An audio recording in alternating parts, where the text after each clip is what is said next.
안녕하십니까. 황태순TV의 황태순입니다. 2020년 9월 14일 월요일입니다. 조금 전 검찰은 윤미향 의원을 갖다가 기소했습니다. 보조금 3억 6천만 원을 부정수령하고 1억 원을 갖다가 개인 유용했다는 혐의로 8개의 혐의로 불구속 기소했습니다. 더불어민주당 윤미향 의원 이번에 4.15 총선 끝나자마자 정말 어마어마한 사회적 물의를 일으켰죠. 그래서 지난 5월 11일 시민단체들이 정의기억연대죠. 정의연의 부실회계 및 후원금 횡령 의혹, 또 안성 쉼터 매입 의혹 관련해서 전직 이사장인 윤미향 더불어민주당 의원과 또 정의연 관계자를 갖다가 고발했고, 5월 14일 검찰은 사건을 갖다 배당하고 수사에 착수한 바가 있습니다. 그러니까 오늘 9월 14일에 딱 넉 달 만에 어쨌든 그동안 고소 고발되어 있던 사건들을 갖다가 나름 조사하여 보면은 윤미향 의원을 갖다가 8개 혐의로 불구속 기소하게 되었습니다. 검찰도 흔한 얘기로 보면 잘할 수 있습니다. 지금 추미애 법무장관, 지금 오늘도 보면 국회 본회의에 나가서 대정부 질문하는 가운데 오히려 도둑이 매를 드는 격으로 이런 얘기했죠. 아니, 우리 아들 영어도 잘하고 우리 아들 참 똑똑하고 우리 아들 멋진데 추첨으로 뽑는 바람에 통역병 낙오되었다 라고 오히려 도둑이 매를 드는 적반하장의 그런 어떤 모습을 보이고 있고, 또 그런 가운데 정세균 국무총리는 추미애 법무장관 경질할 이유를 발견하지 못했다라고 추미애 장관을 갖다가 이제 옹호하고 나섰습니다. 지난주까지만 해도 보면은 언론 인터뷰 등을 통해서 검찰이 빨리 이 수사하여 진실을 밝혀주었으면 좋겠는데, 또한 검찰에 고소 고발이 안 되어 있다면 정치적인 해결 방법도 있지 않겠는가 라면서 추미애 장관의 자진 용퇴를 갖다가 암시 내진 시사했던 정세균 국무총리, 지난 며칠 사이에 무슨 주사를 맞았는지 갑자기 180도 입장을 바꾸었습니다. 또 지난해 조국 사태 때는 나름 보면은 조국 법무장관을 향해서 날을 세웠던 이낙연 당시 국무총리 현 대표 같은 경우죠. 이낙연 대표도 말을 180도 바꾸어서 지금 추미애 장관, 자 이제 모든 것이 다 사실이 드러나지 않았느냐, 이제 정쟁을 그만두어야 된다 하는 식으로 역성 들고 나서고 있습니다. 앞서 황태순TV에서 말씀드린 바와 같이 추미애 장관 건은 지금 친문들, 문꿀 오소리들, 문파들, 오리지널 사실 친노들이죠.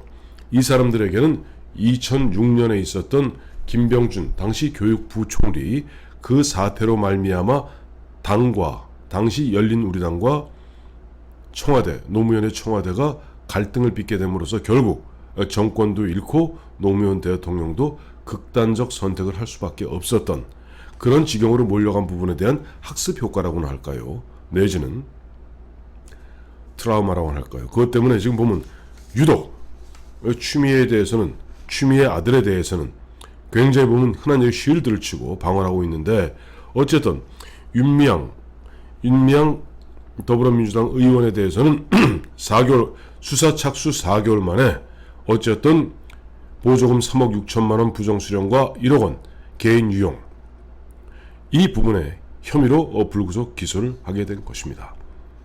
흔한 이런 얘기하죠. 그거 봐라, 검찰도 하면 잘할 수 있다. 근데 왜 검찰이 일을 잘할 수 있도록 해야 되는데 추미애 법무장관이라는 자리를 이용해서 검찰들의 인사와 보직 등등 갖고 검사들을 갖다가 흔한 얘기로 밀고 당기고 하니 검사들이 제대로 힘을 못 쓰고 있는데, 이래서야 나라가 바로 서겠습니까? 우리 검사들 처음에 검사로 임용될 때 그런 얘기를 많이 하죠. 검찰이 바로 서야 나라가 바로 선다고. 그거 잘 한번 새겨보기 바라며, 어쨌든 지난 5월, 6월 한 달 반 열을 갖다가 대한민국을 들었다 놨다 했던 윤미향, 정의연 건을 갖다 한번 정리하고 갈 필요가 있을 것 같습니다. 검찰에 따르면 윤미향 의원은 정대협, 정의연, 그러니까 한국정신대문제대책협의회 정대협이고 정의연의 전신이죠. 정대협이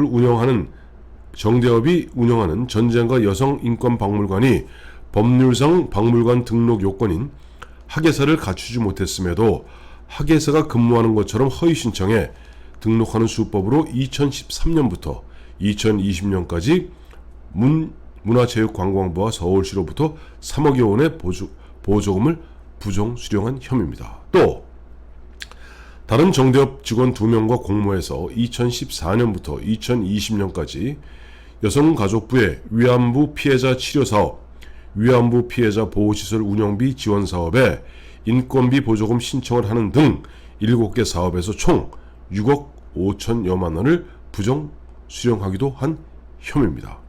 그러니까 이것이 도합 3억 6천만 원이 되죠. 그리고 그 윤미향 의원과 정의연 이사인 A모 씨 45세가 관할 관청에 등록하지 않고 2015년부터 2019년까지 단체 계좌로 총 41억 원의 기부 금품을 모집했고 해외 전시, 성폭력 지원을 위한 나비기금, 또 김복동 할머니 장례비 명목으로 1억 7천만 원의 기부금품을 개인 계좌로 모금한 기부금품 위반 혐의도 받고 있습니다. 윤미향 의원이 개인 계좌를 이용해 모금하거나 정대협 경상비 등 법인 계좌에서 이체받아 2011년부터 2020년까지 10년 동안 임의로 쓴 돈은 1억여 원에 달하는 것으로 검찰은 파악하고 있습니다. 그래서 도합 보조금 3억 6천 부정 수령과 1억 원 개인 유용 혐의로 8개 혐의 중에 하나입니다만은 오늘 불구속 기소한 겁니다. 또한 이제 문제가 되고 있던 평화와 치유가 만나는 집 안성쉼터라고 하죠. 안성쉼터 의혹과 관련해서 매입 과정에서만 업무상 배임 혐의가 있다고 본 겁니다. 정의연은 현대중공업이 지정 기부한 10억 원으로 안성쉼터를 7억 5천만 원에 매입했다가 올해 4월에 4억 2천만 원에 매각했는데 검찰은 윤미향 의원과 피고인들은 공모해서 안성쉼터를 시세보다 고가인 7억 5천만 원에 매수해 매도인에게 재산상 이익을 취득하게 하고 정대협에 손해를 갖다가 끼친 바 있다라고 밝혔습니다. 기억하시겠습니다만 그 당시 윤미향 의원의 남편이 보면은 그쪽 안성에서 시민 신문인가요? 그거 하고 또 원래 그 안성쉼터의 주인하고 특별한 관계고 이렇게 저렇게 얘기됐는데 거기서 보면 흔한 얘기로 고가로 매입함으로써 상대방이 이득을 주었고 결과적으로 정대협에게 손해를 끼친 혐의입니다. 다만 검찰이 이제 이런 부분은 조금 아쉬운 부분이 있어요. 4월에 이제 호가가 6억 원대인 안성쉼터를 4억 2천만 원에 팔아 정의연에 1억 8천만 원 이상의 손해를 끼쳤다는 혐의에 대해서는 보면 그동안 최근에 보니까 감정평가 금액이 4억 1천만인 점을 갖다가 봤을 때 업무상 배임 혐의는 성립하지 않는다고 그 부분은 검찰도 털어줬습니다.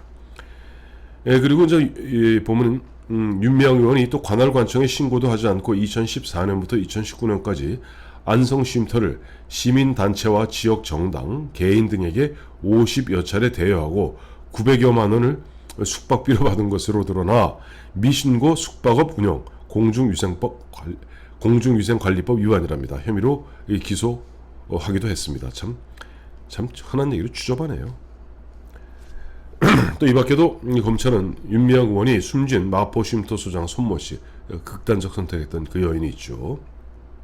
와 공모해 2017년부터 2020년까지 중증 치매를 앓는 위안부 피해자 길원옥 할머니의 여성인권상 상금 1억 원 중 5천만 원을 정의연에 기부하게 하는 등의 수법으로 총 7,900여만 원을 불법적으로 기부 증여받았다고 보고 준사기 혐의로 기소한 것입니다. 앞서 말씀드린 바와 같이 그 대신 이제 윤미향 씨 남편인 김삼석 씨가 운영하는 수원시민신문에 부당하게 일감을 몰아주었다는 의혹이라든가 정의연, 또 정대협이 수입 지출 내역을 국세청 홈택스에 허위로 공시하거나 누락했다는 혐의에 대해서는 불기소 처분했습니다. 그래요. 보니까 보면 검찰도 하면 잘할 수 있습니다. 검찰도 하면 잘할 수 있는 게 어쨌든